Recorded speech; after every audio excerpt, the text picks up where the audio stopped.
Ben, en primeiro lugar, dar a benvida aos dous equipos e tamén dar gracias á Federación e tamén ao Club Mandiños por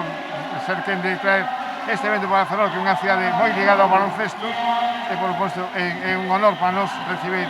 unha final de unha Copa de Galicia, por tanto, que é unha festa e ademais ten detrás o que ven sendo unha cuestión solidaria como donación de órganos e, por lo tanto, creo que temos todos os ingredientes para que isto seja unha festa. É moita ledicia ver o pabellón respetando as medidas cheo de xente que ten moitas ganas de baloncesto. Sí, é verdade que temos ao Baxi que retorna a primeira división, pero sí que é verdade que tras pasar no seu momento o ar despois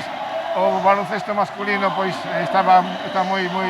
lonxe do que estábamos acostumados e, polo tanto, isto é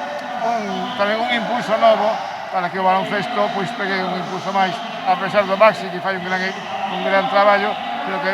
o básquet masculino tamén vaya volvendo a recuperar esas raíces de Ferrol.